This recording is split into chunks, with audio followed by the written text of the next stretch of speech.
حضرت ابن عمر رضی اللہ عنہ کے مطابق جس دن حضرت آدم علیہ السلام کو جنت سے نکالا گیا تھا، اس دن ان کے ساتھ 3 اور نام بھی تھے جو جنت سے نکلے تھے: حضرت حوا علیہ السلام، ابلیس اور سانپ۔ یہ چاروں جنت سے نکلے تو ایک ساتھ تھے، لیکن زمین میں ان کا بالکل مختلف جگہ پر اتارا گیا۔ ابن عمر رضی اللہ عنہ کے مطابق حضرت حوا کو جدہ میں اتارا گیا، سانپ کو اصفہان میں اتارا گیا، ابلیس کو عراق میں اتارا گیا۔ حضرت عمر رضی اللہ عنہ بیان کرتے ہیں کہ جب ابلیس کو آسمان سے اتارا جا رہا تھا تو اس کی ایک ہاتھ کی انگلیاں دوسرے ہاتھ کی انگلی میں پھنسی ہوئی تھی اور وہ آسمان کی طرف دیکھتے ہوئے کسی بے قابو گھوڑے کی طرح چڑھ رہا تھا۔ ابن عمر رضی اللہ عنہ فرماتے ہیں کہ حضرت آدم علیہ السلام کو ہندوستان میں کسی جگہ اتارا گیا۔ جب آپ کو زمین پر اتارا گیا تو آپ علیہ السلام کے دونوں ہاتھ گھٹنوں پر تھے، سر ہلکا سا جھکا ہوا تھا جیسے کوئی شخص نماز میں رکوع کی حالت میں ہو۔ حضرت ابن عباس رضی اللہ عنہ کے مطابق یہ ظہر اور عصر کے درمیان کا وقت تھا جب حضرت آدم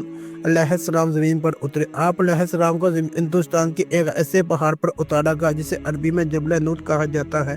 جب حضرت آدم اترے تو ان کے ساتھ جنت کی ایسی ہوا بھی آئی جس نے اس وادی کو خوشبو اور پھولوں سے بھر دیا اور پوری وادی میں خوشبو پھیل گئی۔ حضرت آدم علیہ السلام کے ساتھ جنت سے کچھ اور چیزیں بھی زمین پر اتری، جن میں حجر اسود جو اس وقت دودھ سے بھی زیادہ سفید تھا، ایک جنتی لکڑی کا عضو جو بعد میں حضرت موسیٰ علیہ السلام کے پاس بھی آیا، اور دیگر کئی چیزیں حضرت آدم علیہ السلام کے ساتھ جنت سے زمین پر اتری۔ روایات کے مطابق جس پہاڑ پر حضرت آدم علیہ السلام کو اتارا گیا اس وقت آپ علیہ السلام کا قد اتنا لمبا تھا کہ آپ کھڑے ہو کر فرشتوں کی آوازیں سن سکتے تھے اور جنت کی ہوا کو محسوس کر سکتے تھے، لیکن آہستہ آہستہ آپ علیہ السلام کا قد گھٹتا چلا گیا، یہاں تک کہ وفات کے وقت آپ علیہ السلام کا قد 90 فٹ رہ گیا تھا۔